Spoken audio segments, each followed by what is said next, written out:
This is also part of just figuring out what works for you and what excites you, gets you in that groove of wanting to do deep work and realizing that your best work is going to come when you are in that zone. And maybe in your mind you don't call it deep work, maybe you're just in the zone or focused or something. That's ultimately what you're trying to achieve. You're listening to The Growth Booth, the show focused on achieving lifestyle freedom through online businesses. Whether you're looking for step-by-step strategies to start building an online business, simple game plans to grow your business, or proven lifestyle freedom frameworks, you are in the right place.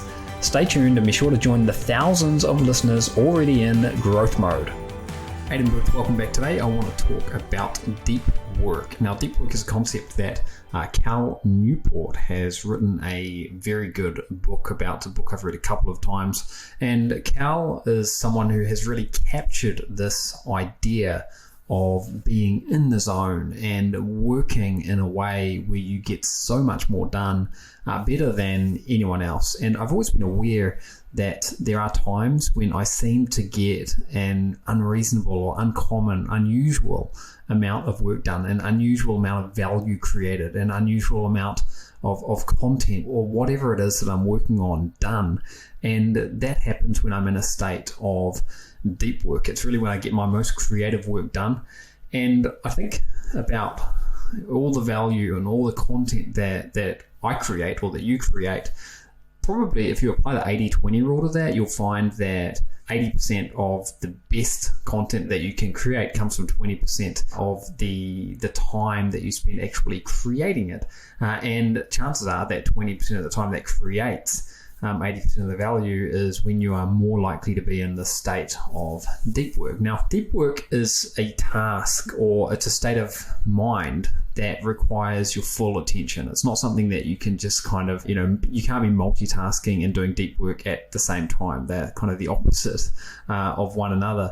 But deep work allows you to get, tap into your absolute highest ability. For me personally, it allows me to be so much more creative and just get more things done.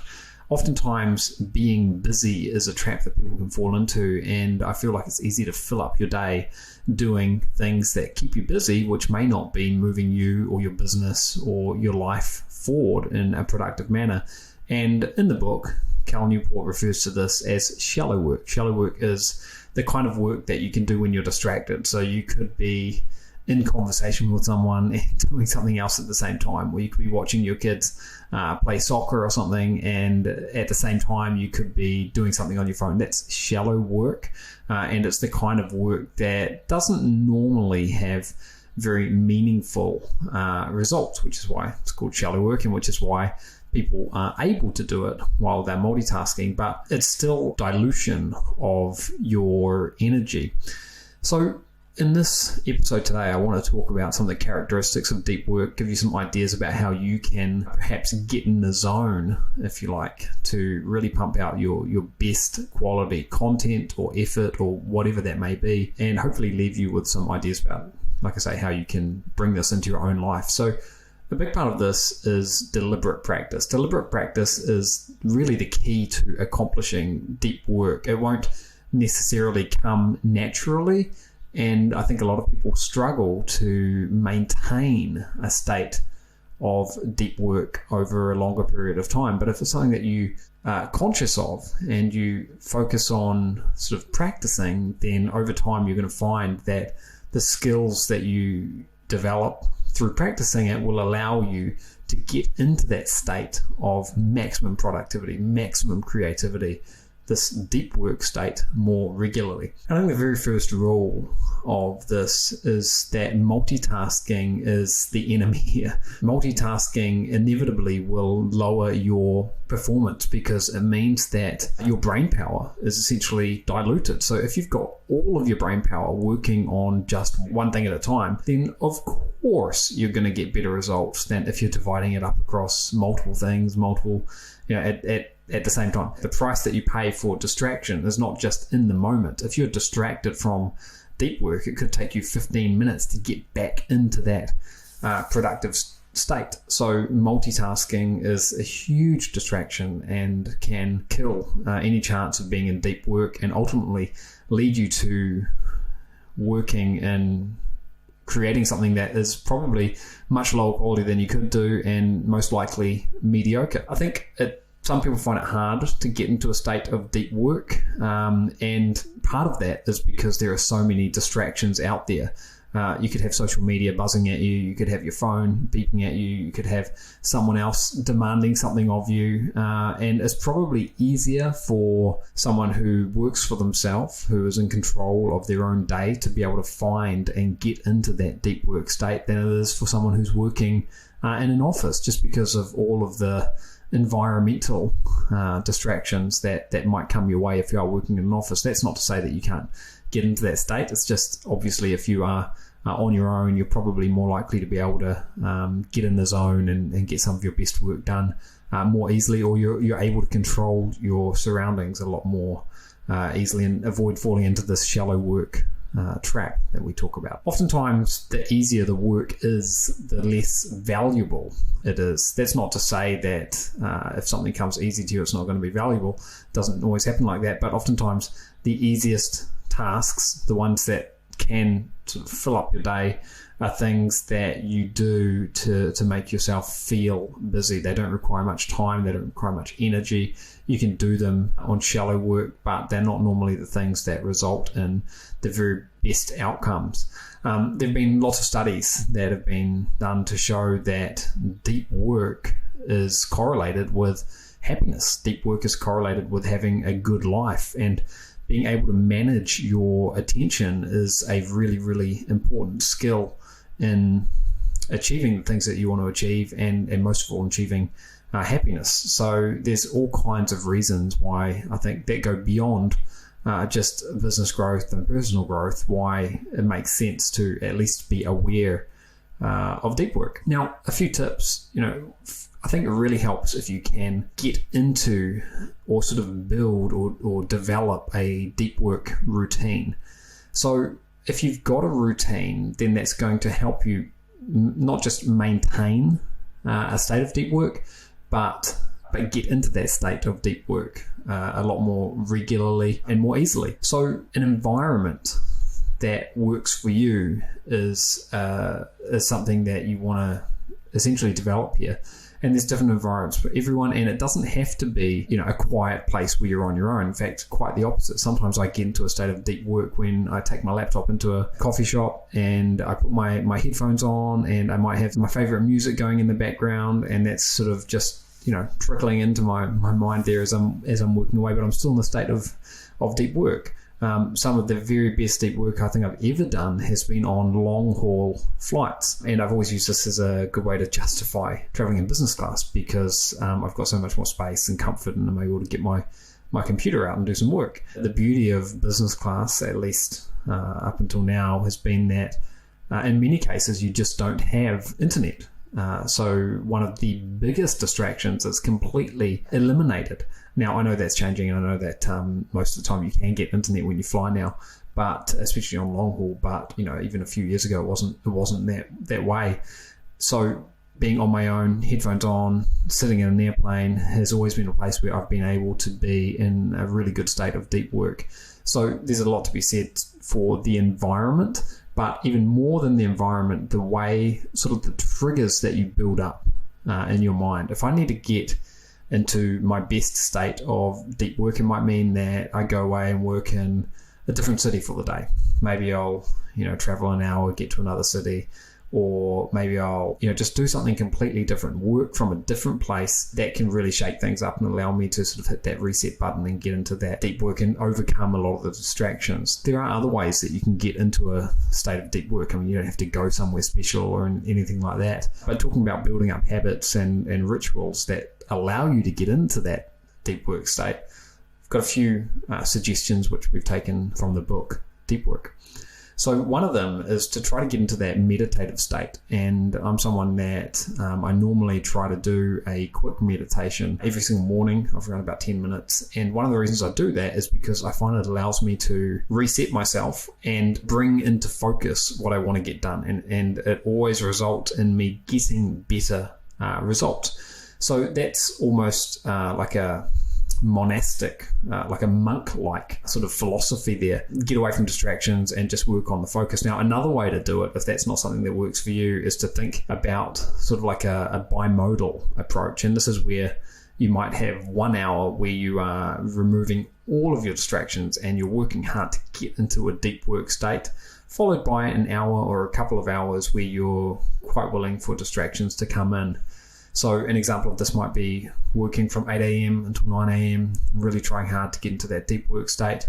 But then from 9 a.m. to 11 a.m., you might willingly accept the different distractions that come your way. So basically alternating between periods of high focus, deep work, and high distraction, potentially more shallow work. Another approach that people use is a rhythmic approach, and this is where you're sort of building more of a routine. So it might be every day from 5 a.m. until 6:30 a.m. you know that you are going to get deep work done, and that's your time, and you're not going to let anything interfere with that. And maybe that's a good time that works for you because you might be a morning person, maybe everyone else in the house is still asleep, and as a result of that you can more easily get into the groove, and over time you start building up a habit. So then your body knows, your mind knows, your brain knows that 5 a.m. it's showtime.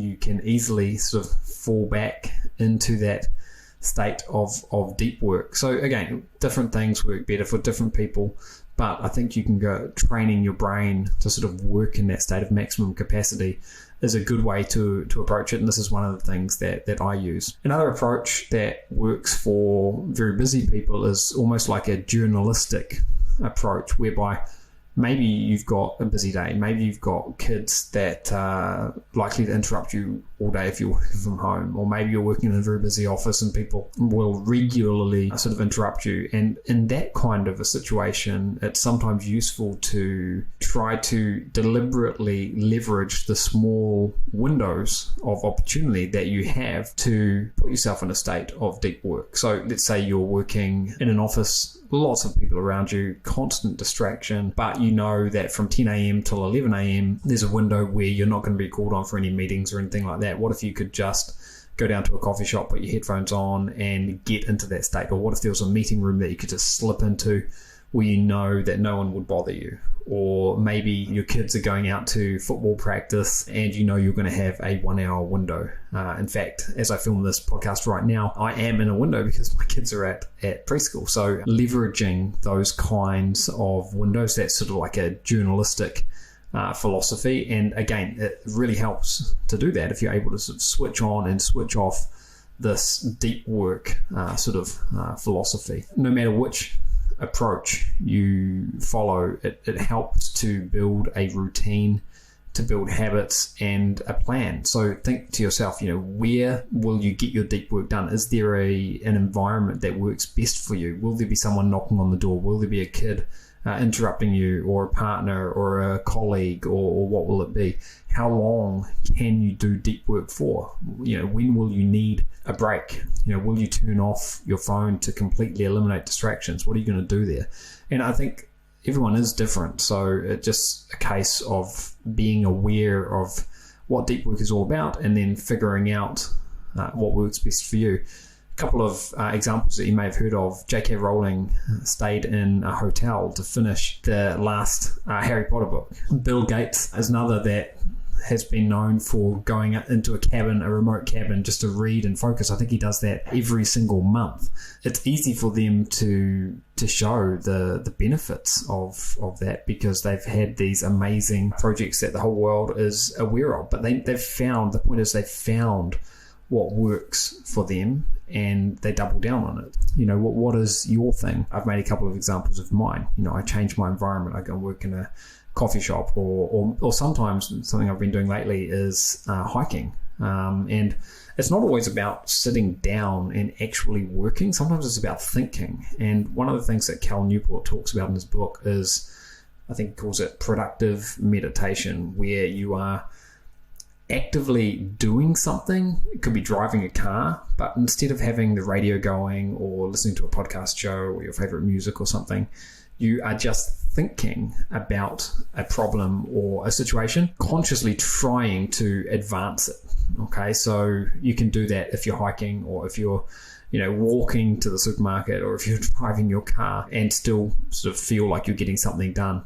Some people find deep work to be boring. I don't really find it to be boring. I find it to be very rewarding, actually. I do find it to be sometimes mentally taxing, but once I get in that groove, then the amount of work that I can get done makes it worth it every single time. I think this is also part of just figuring out what works for you and what excites you, gets you in that groove of wanting to do deep work, and realizing that your best work is going to come when you are in that zone. And maybe in your mind you don't call it deep work, maybe you're just in the zone or focused or something, but that's ultimately what you're trying to achieve. I think also using social media wisely is really important. Think about how social media can positively contribute to your success and happiness, and not just be a place where you go to get distracted. And certainly there's a lot to be said for turning off a lot of these pop-up notifications that will appear, on your phones and different devices.